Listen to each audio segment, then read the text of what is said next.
ప్రపంచవ్యాప్తంగా 59 కోట్ల మంది, మన దేశంలో 9 కోట్ల మంది మధుమేహంతో బాధపడుతున్నారని ప్రపంచ ఆరోగ్య సంస్థ వెల్లడించింది. ప్రతి 7గురిలో ఒకరు డయాబెటిస్ తో బాధపడుతున్నారు. భవిష్యత్తులో ప్రతి 7గురిలో 4 అయ్యే అంచనా. డయాబెటిస్ మీద పూర్తి అవగాహన అందించి డయాబెటిస్ నుంచి తెలుగు ప్రజలను కాపాడే ప్రయత్నం చేస్తోంది సుమన్ టీవీ. మీ మోకాళ్ళ నొప్పులకు ఎటువంటి సర్జరీ లేకుండా ఎపియాన్ పెయిన్ క్లినిక్ అందిస్తున్న అత్యాధునిక చికిత్స.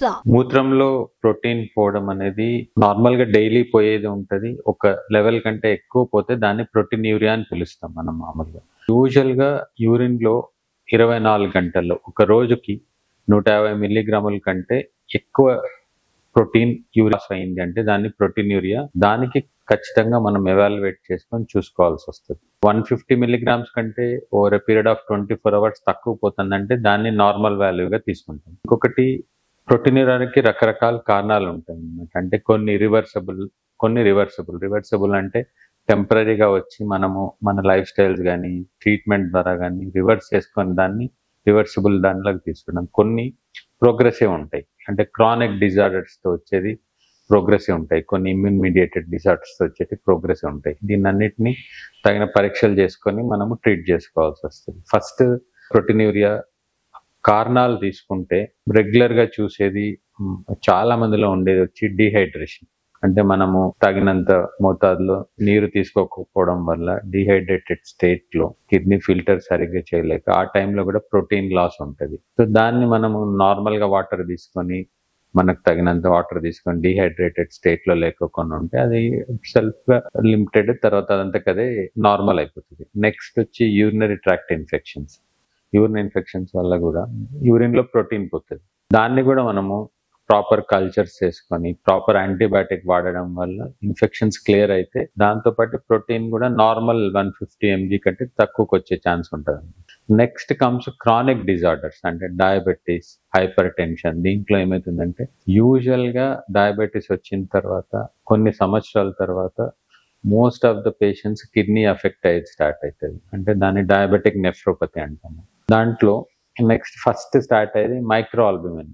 అంటే యూరిన్ మైక్రో ఆల్బుమిన్ లాగా చూస్తాం. That is the first indication. 5-6 ఏళ్ళు డయాబెటీస్ వచ్చిన తర్వాత ఈ టెస్ట్ చేస్తాను. షుగర్ కంట్రోల్ లేని వాళ్ళలో తొందరగా వచ్చేస్తుంది ఇది యూరిన్ ప్రోటీన్. అప్పుడు కూడా మనము మైక్రో ఆల్బుమిన్ కనపడిన తర్వాత 24 అవర్ యూరిన్ ప్రోటీన్ చేసుకొని ఎక్కువ లాస్ ఉందంటే వీళ్ళల్లో కూడా డ్రగ్ అడ్జస్ట్మెంట్స్ చేసుకొని కొంతవరకు దాని ప్రోగ్రెషన్ అరికట్టవచ్చు, లేదంటే స్టాప్ చేయవచ్చు. అంటే ఏసీ ఇన్హిబిటర్స్ అని, ఏఆర్బీస్ అని వాళ్ళకి ఇండికేషన్ ఉంటే ఖచ్చితంగా ఈ డ్రగ్స్ మనం ట్రీట్మెంట్ తో యాడ్ చేసి అడ్జస్ట్ చేసి తర్వాత లేటెస్ట్ గా SGLT2 ఇన్హిబిటర్స్ వచ్చినాయి. ఇట్లాంటివి వాడడం వల్ల డయాబెటీస్ లో కొంతవరకు మనం ప్రోటీన్యూరియాని హాల్ట్ చేయొచ్చు, లేదంటే ప్రోగ్రెషన్ ఆఫ్ ద డిసీజ్ ని హాల్ట్ చేయొచ్చు, లేదంటే ఫర్దర్ అక్కడి నుంచి కొంచెం అర్లీ స్టేజ్ నుండి రివర్స్ అయ్యేదానికి కూడా ఛాన్స్ ఉంటుంది అనమాట. ఇది డయాబెటీస్ లో.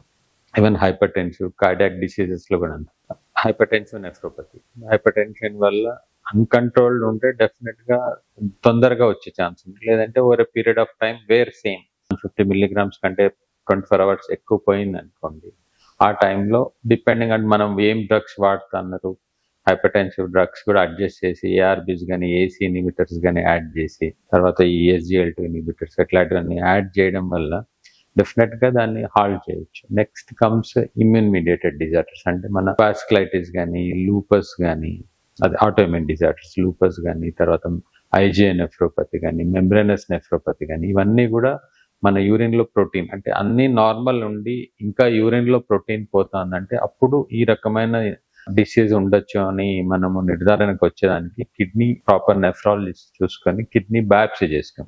కిడ్నీ బయాప్సీ చేసుకోవడం వల్ల ఇట్లాంటి డిసీజ్ ఆటోఇమ్యూన్ కానీ నెఫ్రోపతీస్ కానీ ఉన్నాయేమో తెలుస్తుంది. అట్లాంటివి ఉన్నప్పుడు దానికి తగినంతలో కొన్ని దాంట్లో స్టిరాయిడ్ వేయడం వల్ల రివర్స్ కావడం కానీ ప్రోగ్రెషన్ ఆగిపోవడం కానీ జరగచ్చు.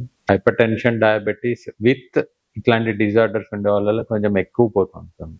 ఇట్లాంటివి డెఫినెట్ గా మనము ఇన్వెస్టిగేషన్స్ ద్వారా తెలుసుకొని ప్రాపర్ ట్రీట్మెంట్, డ్రగ్స్ అడిషన్స్, కొన్ని అవసరమైన డ్రగ్స్ తీసేయడము, డ్రగ్స్ విచ్ కాజింగ్ ప్రోటీన్యూరియా ఇట్లాంటివి తీసేయడం వల్ల ప్రోగ్రెషన్ అండ్ రివర్స్ చేసే ఛాన్స్ కూడా ఉంటుంది అనమాట. Most of the times early stages లో కనిపించి ప్రాపర్ ట్రీట్మెంట్ తీసుకుంటే దాన్ని డెఫినెట్ గా ప్రోగ్రెషన్ అండ్ early stages లో ఉంటే we can revert back to a normal protein level కి తెచ్చుకునే ఛాన్స్ ఉంటుంది. ఆటో ఇమ్యూన్ కానీ ఇమ్యూన్ ఇమ్యూన్ మీడియేటెడ్ గా నేను మాట్లాడుకున్నప్పుడు మనకి ప్రాపర్ గా కిడ్నీ బయాప్సీ ఇస్ ద మన డయాగ్నోస్టిక్ టూల్ అన్నమాట. కిడ్నీ బయాప్సీ చేయడం వల్ల ప్రాపర్ గా టిష్యూ తెలుస్తుంది, ఏ టైప్ ఆఫ్ నెఫ్రోపతి, ఏ టైప్ ఆఫ్ ఇన్ఫెక్షన్ అని తెలుస్తుంది, ఇది వాస్కులైటిస్ అన్నిటికీ ఇట్లాంటి దానిలో స్టిరాయిడ్ వాడడం వల్ల డెఫినెట్ గా చాలా పేషెంట్స్ లో రిలీఫ్ ఉంటుంది. నేను స్టిరాయిడ్స్ వాడిన దానివల్ల వచ్చే షుగర్స్ ఇట్లాంటివి మనము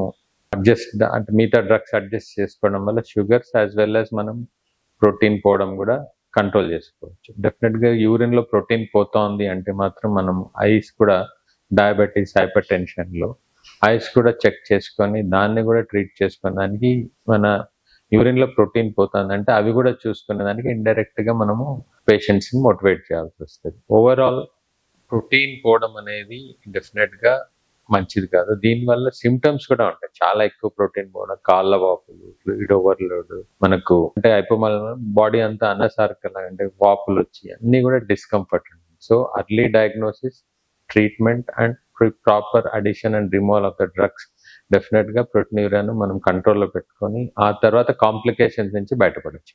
షుగర్ పేషెంట్స్ వాకింగ్ చేయడం వల్ల చాలా బెనిఫిషియల్ ఎఫెక్ట్స్ ఉంటాయండి. పర్టికులర్ గా మనము అర్లీ మార్నింగ్ వాక్ కానీ తర్వాత తిన్న తర్వాత యూజువల్ గా రీసెంట్ స్టడీస్ ఏం చెప్తానంటే ఈవెన్ పోస్ట్ డిన్నర్ వాక్ చేస్తే దాని ఎఫెక్ట్స్ ఫాస్టింగ్ మీద ఉంటుంది. అంటే ఫాస్టింగ్ షుగర్ కంట్రోల్ అవుతుంది.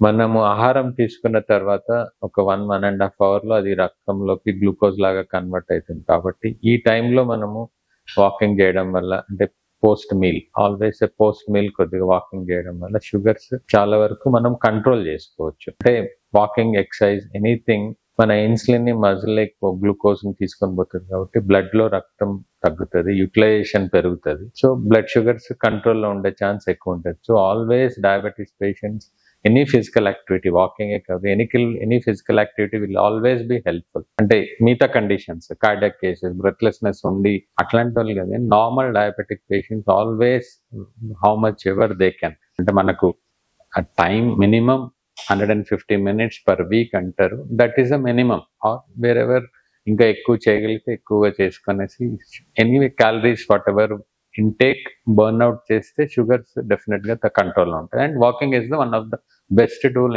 Best and easy tool to do.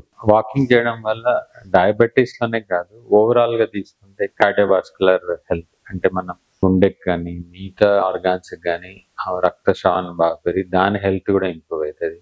అలాగే అంటే కాగ్నేటివ్, మెంటల్ హెల్త్ అంటే మూడ్ చేంజెస్ అన్ని కూడా అంటే it will be more active once walking start చేసిన తర్వాత. And also weight management, regular walking, proper diet వల్ల వెయిట్ కంట్రోల్లో ఉంటుంది. అట్లనే తర్వాత రెగ్యులర్ గా వాకింగ్ చేసే లాంగ్ టర్మ్ బెనిఫిట్స్ లో బోన్ డెన్సిటీ తక్కువ అంటే ఆస్టియోపోరోసిస్ వచ్చే ఛాన్సెస్ తక్కువ ఉంటుంది. Exposure to sunlight, vitamin D తగ్గకుండా చూసుకోవచ్చు.